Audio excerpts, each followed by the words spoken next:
Hey, so I'm live, and hey, I came on live. This is my last time I'm gonna be live for a little bit, but I'll probably be back soon. But I wanted to talk today about something called landlocked. No, I already talked about landlocked pirate syndrome.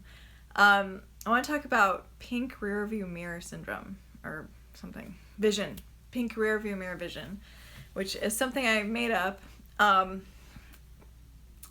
And it's this thing where I don't know if you ever get into this mode where you like recall the past with like rose-colored glasses. Um, it's almost like you just see the past as like this great thing. um, and you like miss it and you think that it was better back then. Well, it's not always better. It may feel like that sometimes, like, oh, you like have nostalgia or sentimentality about the past. And so that's the thing I call pink rear view mirror vision, where you're like looking back in time and you see it as more positive than it maybe was. So I kind of got a rude reminder of that last night because I was really sick to my stomach. I don't know what happened, but I was like really sick in the middle of the night, couldn't sleep, and I could remember this time that like it was almost like all these memories of regret over like maybe drinking too much or doing something stupid in my 20s. I often think about my 20s as like this great time or something, but last night I remembered like feeling sick like I'd felt back then after like doing something stupid. So I was like, okay, it's not all great in the past if you like look back and think about it. So yeah, I think that it's easy to imagine the past as like this great thing, or a former version of yourself, or the good old days, the good times. But fortunately I got reminded that it's not always perfect, and I definitely made a lot of mistakes when I was younger. So, and I'm still making mistakes for sure and figuring it out. So what does that have to do with art? I think art's just a nice break from all of that, those thoughts. And at least for me, when I'm painting, that voice that is telling me I'm an idiot, or I was an idiot, or don't you wish you hadn't have done that, or don't you remember that, you were such a, whatever, like, such a fool. Those thoughts quiet down when I'm painting, and I don't hear them anymore, which is such a relief. And there's not a lot of things that, of course, the middle of the night, I don't know why the brain is just so mean in the middle of the night, but for me, having an upset stomach doesn't help. I think for me, any state of being sick, I tend to go into like this downward spiral. And I'm sure it's just chemical, like, because I feel bad physically, I feel bad emotionally, and then weird thoughts follow, or some mix of the two happen at once. And, it's just easy for your brain to go there when you're not feeling great, or I guess in the middle of the night when you're like trying to go back to sleep. I don't know why the brain just like is super active.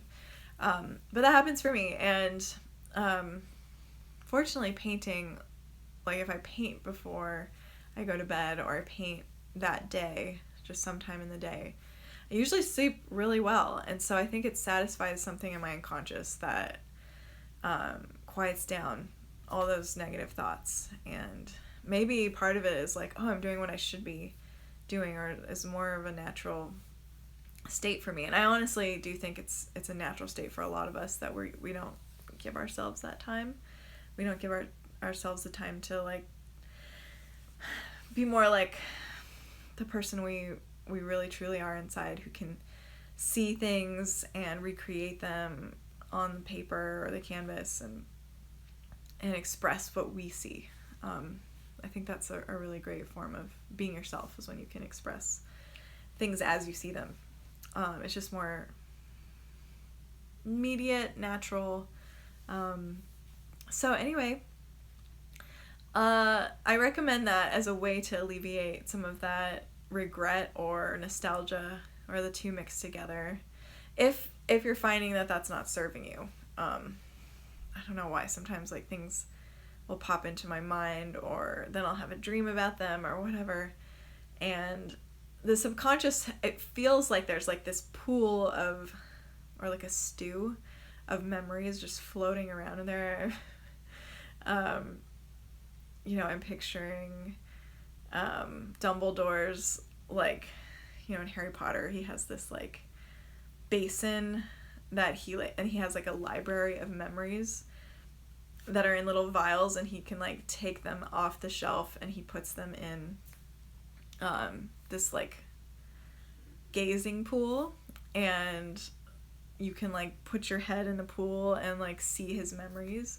So Harry does that at some point, a couple times I think, or at least we see Dumbledore like storing his memories at one point, and then we see like Harry like diving into one of Dumbledore's memory.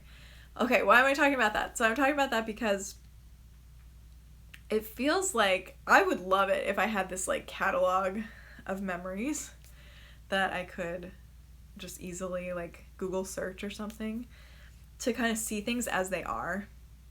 And I think that we crave that. We crave like seeing things as they really are, instead of the interpretation or like what we've kind of, the meaning we've attributed to them. Like sometimes someone will say something to us and we definitely think it means something else, and we don't really take them at face value. At least I'm guilty of that. So, I wish I could just have this like objective memory bank that was like, no, this is actually what happened, and here's how it really looked and what was really said, and maybe even did know the nuance of what was going on in that person's mind too. That would be amazing. But anyway, I think at night, like, we're dreaming and there's just like this stew of all those memories mushed together, and things that never even happened, like our imagination. It's all just like in one big pot, not organized. Like Dumbledore's so much more organized with his little vials of memories. So I think sometimes that can like throw us off. I know I struggle with like identifying with thoughts. Like if I have a thought, thinking it means something, and maybe like going down some rabbit hole in my mind. And I think art, because it is a way to see things as they are, like what you're really doing, especially if you're trying to replicate an image or an object, is you just see what's there in front of you, and you just look at the lines, you look at the space between lines, and I know I erase a lot, like to get it right, to get it till it feels right, till it feels like a photocopy of what I'm seeing, or my version of a photocopy, like with my filters, if you can imagine. Like painting is kind of like putting my spin on it, but it's still clearly the thing that I'm painting. Not always. Sometimes I paint abstract, but when I'm painting something accurate. So, I don't know. It's a chance to like exercise that part of our brain that is craving the truth. Anyway, that's, I think, what's there for me a lot of the time, where I'm like, I just want to know what actually was going on, because I had so many things to say about it that probably weren't true. And the same goes for art. If you're like looking at a painting with someone, sometimes like a curator will say all this stuff about a painting, and you wonder, like, did they ask the artist? Did they like collaborate with the artist on that, or is that their own interpretation? And so much just gets lost, and there's so much you can't really say about a painting. It just is, right? It just is what that artist created. So I think the part of ourselves that craves truth likes to do art. And that probably sounds not intuitive, because I think a lot of people think of artists as like flighty, or I don't know, like kind of in a different world, like absent-minded. I'm definitely like, absent-minded at times and miss details and forgetful. So I can see why people think that. And maybe it's because I'm deep in my imagination, or kind of trying to tap into my subconscious. I don't know. Or I'm just like, I have a lot in my mind swirling around just like everyone else. But I think art helps me like sort through some of that stuff swirling around in my brain. It was really cool. I had this dream recently where it was actually like this huge artist studio. It was like some famous artist. I don't know. Like I went to visit them, and they were a very successful artist, and they had these huge ceilings in their studio, and every wall, every surface was covered in art. And they had this like beautiful outdoor space with sculpture that they'd made, and it was just like a lovely, like, aspirational experience. Like, what if I had like a studio like this? Wow.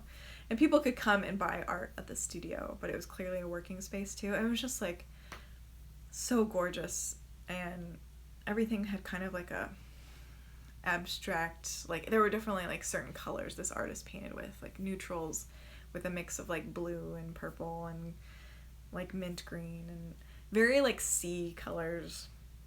And I think at some point in the dream, like spiders, like giant spiders, like burst through the walls, or all of a sudden like it was getting destroyed, the studio. I don't know what that means. I don't really have a studio. I just paint at the dining room table right now, and I don't know, maybe I have some fears around like this dream falling apart or something. I have no idea. I was trying to like figure that out, but I don't want to give it too much stock. It was just like, what I remember more is the visual of how gorgeous that was. And so that was pretty meta, like, art is a way to sort through our dreams or our subconscious, and then also there's like art, literally like a room full of art residing in my subconscious. So yeah, anyway, I just wanted to go live. I know no one's like really hopped on, which is fine, and you guys will see this later, but looking back in the past and thinking it was better then is one thing we do, and I know I do sometimes, but I know that I've become better as time goes on. Hi Junko, thanks for hopping on.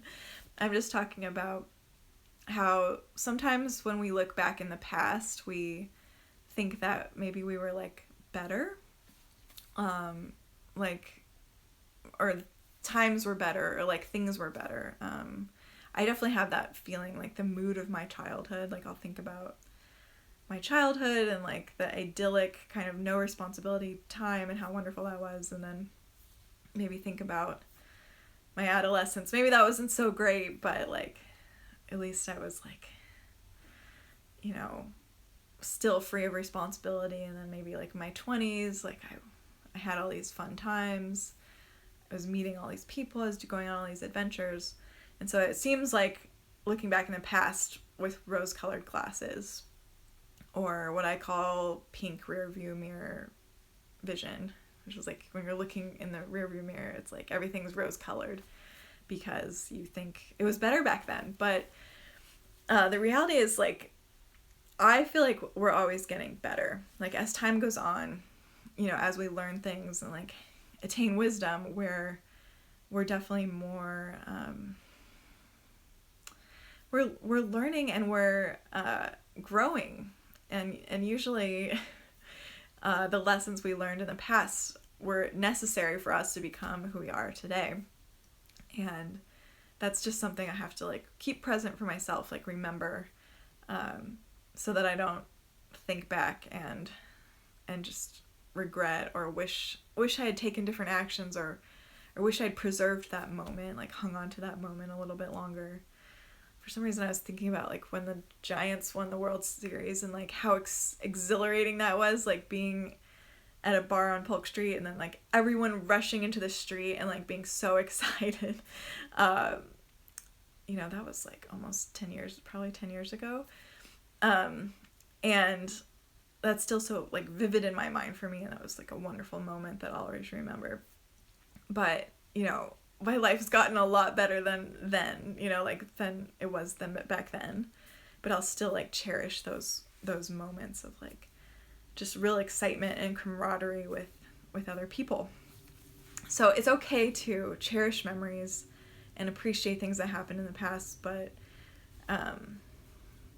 being attached to the past or thinking it was so much better and like thinking like now, resisting how it is now it's not the thing that really is going to keep moving us forward or keep us happy.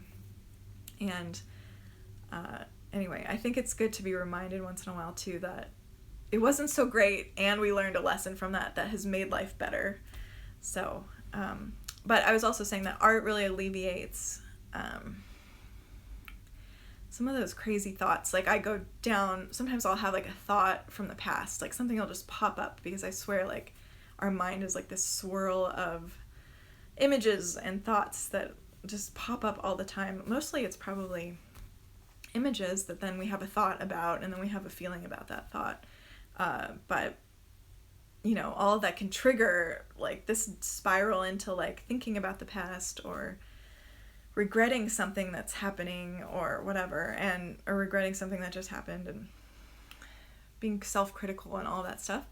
And like I notice when I paint, like on a day that I've painted, I don't wake up in the middle of the night with that like racing thought thing. And probably the racing thoughts are sort of like triggered by whatever dream I had or something in my subconscious. And so fortunately, art is a great way to relieve that or prevent. It's like a preventative measure so that you don't have those downward spirals. I don't think that it's the only thing to do, and I don't think it's foolproof. I think that, there's lots of things we can do as like a form of self-care, like drinking tea before bed, kind of calming down, like ending screen time a reasonable amount of time before bed so that like our brains kind of slow down and the lighting is darker and we're just getting ready for bed. But there's all kinds of tips on mindfulness and meditation, and all of that's great. But I do think like art is this awesome form of meditation where if you're creating something, you're just using this part of your brain that's kind of underutilized. Even if it's like filtering a picture on your phone that you took, playing around, making it artistic, that is a way to express something about how you see the world, or, it creates beauty in the world, which I think when we contribute that to the greater consciousness, the whole consciousness, like, is just, assuming we're all connected through our consciousness, like, the whole consciousness just kind of gets like a, sigh of relief because of the added beauty in the world. I think that's why we love Instagram, we love Pinterest, we love these visual mediums, because we are like searching, we're like scrolling through looking for some beauty, like some moment to kind of like wake us up and interrupt us from those thoughts that we have. It's like a great escape from that, and it's like quick, and it's like a shot of excitement when we see something beautiful or interesting, or that's definitely something we feel is a contribution to us in some way. So you can continue to do that yourself. I don't think there's anything wrong with that. And, I encourage people to be creative in any way they can so that they satisfy that part of their brain that really has the drive to create and like wants to be artistic. And I think we all have that in us. So, use that to kind of quiet down that verbal part of your brain that just has a lot of opinions about everything, analyzes things, thinks that like, there's that its own thoughts are like so important that, I don't know, that they kind of restrict all other capacity in our mind. The part of our verbal part of our brain is just so much louder than our kind of observant artistic side, and it's mainly because that side of our brain, it doesn't have language. It's just immediately seeing something and repackaging it, or coloring it, or showing people how we see it, or a more beautiful way to see it. So it's just naturally programmed to like want to do that, want to be self-expressed. So I think when we give ourselves that chance to be creative, we satisfy that part of our brain, and we can relax a little bit and not have to listen to the chatter in our mind, which can be overwhelming sometimes. At least I know it was for me last night when I was like not able to sleep because I had a really bad stomach thing that fortunately passed. But feeling anything in our body, our bodies we're sensitive. When we have like feelings in our body like that we can't even control, like because of chemicals and are rushing through our body, like hormones or whatever, feelings of hunger, feelings of tiredness, that can like trigger all these thoughts that like can also lead to like more thoughts and like whatever. So, and upset if they're like self-critical thoughts or something. But if you can quiet down that part of your brain by doing something artistic, literally like that side of your brain won't know what to do, and so it'll actually shut off for a little bit.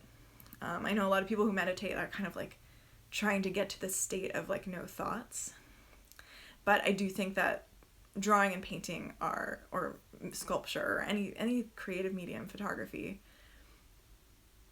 it's actually like, because you're occupying this other part of your brain, it like triggers that on, and then the verbal part of your brain just like shuts down quietly. So I do think it's a little bit more efficient. I'm not saying meditation's wrong. I definitely meditate as much as I can, and I know my husband meditates and benefits a lot from it, and a lot of people benefit from it, to be mindful. And if you can kind of quiet yourself down, it's great for anything. But I just think art is like a little bit more immediate and fun way to do it. So it's worth a shot, and I encourage you to give it a try. You could sew, you could design something. My mom has been really into coloring books right now. I know those are super popular. You can make up whatever you want the design to look like. You just have a blank, black and white space that you can color any way you want. So there's plenty of creativity in that too. Cooking for some people is like a great creative activity. So, I know my friend, she just posted, my friend Avni, she just posted a picture of herself cooking, which like it's one of her mediums to like her media to express herself, and she's really good at it. So, but she also enjoys what she makes, and she enjoys nourishing herself that way. So there's all kinds of ways to like have that outlet, which I think people say creative outlet because I think we know on some level we need that. And anyway, thank you so much for listening and tuning in at any point that you did during tonight. And I will pop back on here probably in a few weeks. This is kind of the end of a series I did, so you'll hear from me in a little bit. So thank you so much. Have a wonderful night. Bye.